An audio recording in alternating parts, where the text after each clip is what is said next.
unique part of having a first practice in October is we're actually able to build off of our Canadian trip, which allotted us 10 practices this summer. So we are 11 practices in.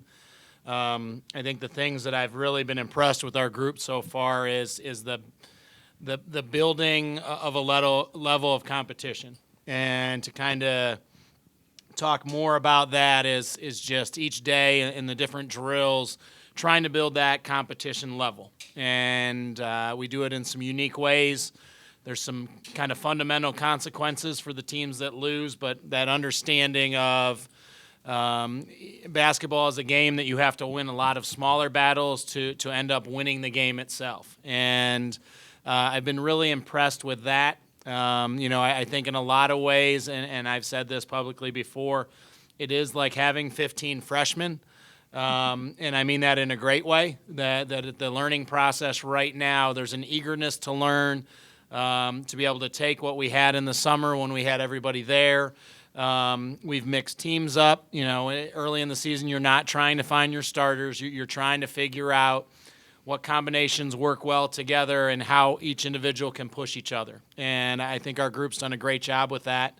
But again, I think when we've had a practice that maybe wasn't at that same level, that challenge that I've thrown to them of that can't happen 2 days in a row. And I think that's part of building a championship culture is being at your best every single day, whether it be in the weight room, whether it be getting extra shots up when nobody else is watching, or that part of when we have everybody in there with our practice players really pushing to take them to an area where that they're uncomfortable. And I think that's one thing that I've seen them. They're not getting comfortable with the uncomfortable quite yet, but they know that there's not going to ever be a point where we're going to settle for anything. All right. Questions? We do have a microphone. Dennis? You don't have a lot of experienced players, and everything's new for them too, but how are you able to utilize that they have actually played 2 or 3 years in college and maybe pass on things to you have a big group of young first-year players too? Yeah, I think we try to mix groups up when we do things in groups of 2s and 3s so that you can have some of the returners that have that experience of being in an NCAA game. But you're right. There's that part. I think some of the upperclassmen have tried to really put the past behind them. We've kind of asked them to do that in some ways. And I think when the lights come on and a pregame meal and traveling on the road and those things, I think that's really where they can, be able to have more of a guidance. For instance, I think, yesterday morning we had a quick workout and I talked a lot about, in the season there's going to be times when, we're on our, third game in 7 days, and that part of not letting the mental side of things creep in when your body feels tired and sore. And I think that's where I really have to turn to our upperclassmen to help me with that part of things. But I think that understanding of getting in the gym, I think you have a great group of freshmen who want to do that. And I really, I think there's a great amount of respect I have for our upperclassmen because they've led the charge as well to make sure that they're in there setting that right example.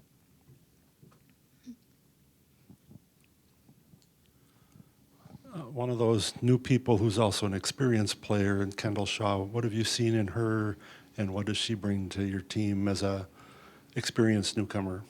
Well, I can tell you, in this room on I think it was June 12th, we saw right away. We had our 6 freshmen sitting here in a row of 6, and there was Kendall Shaw sitting in the row behind them. And I think that part of the mother hen quality that she has, and unfortunately right now she's not able to do every single thing in practice because we're trying to protect her a little bit with an Achilles, kind of a nagging Achilles injury. But when she's not in there, she's vocal. I think she really has taken that post group along with Aviana Young under her grasp.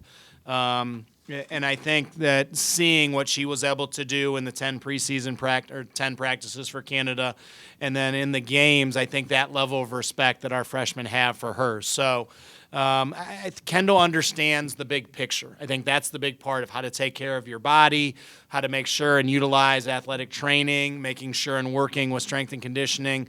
I think those things as well that the freshmen, I think, feel very comfortable going to her and asking her, what exactly is the best way to go about this. And I think just as importantly, reinforcing what we're asking as a coaching staff, especially on days that we need our kids to be able to have active recovery and utilize ice baths. And Kendall might have like frequent flyer miles in that way in some sense, but she's just been a really good leader in that sense. She's an active member of our leadership council along with Aviana Young and Kayla McMorris and Mikey Krall. So I think that respect on and off the floor is really what she's brought to the program.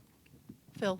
Along those same lines, with those leaders, is there a challenge in getting them to understand your expectations for them and what you're looking for out of the rest of your players, because it's a brand new staff, brand new feel to the team and group? I think one of the things I've learned, and when you are a first-year head coach, that I think I learned a little bit by trial and error at George Washington, is I think at times you have to assume nothing. And I think being able to walk through things with that leadership council beforehand of what the thought process, get their input, I think is really, really important. I think they understand that I value their input. Now, that doesn't mean everything they input that we're going to do exactly in that way.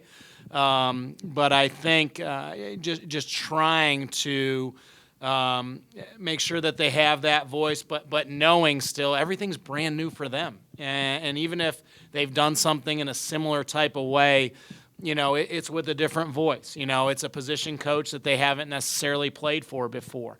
Or even with our post playing for Coach Palmer, I'm asking her to do things in a different way on my staff. So I think that openness, and I think that part of knowing of the controllables, they've been really, really good because, we chart energy rating every day in practice. We are a loud group. I think if you walk in, you're going to hear that part of it.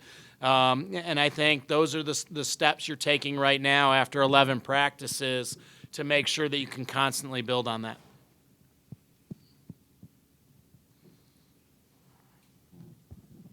Coach, it seems like forever ago that we were upstairs and you were being introduced. Are you chomping at the bit to get this team on the floor and playing a real game?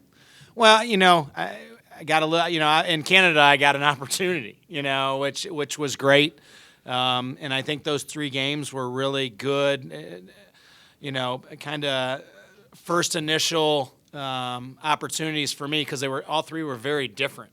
I think right now, just making sure we don't try to get ready for a game on Wednesday is what we've got to make sure. Because I think every time in the preseason you get to a point where they're tired of beating each other up. I think the great part is we do have a dedicated practice squad that they can take their aggression out on them. But we haven't done much as far as, we've limited the amount of 5-on-5 because we've spent a lot of time and they can attest to it, building our defense and being able to understand what it means to be a great rebounding team. And I think those are the 2 controllables I know that we've got to make sure that we don't rush through and that we have our pillars, our foundation in. But, when all of a sudden, you're asked every day, when's your first game, when's your first game, when's your first game? I think that part, doing this now long enough, knowing that that's going to come. And, we kind of count down. I know what practice number we're on. I also know how many till we play that first game and making sure that we're not trying to in any way put the cart before the horse.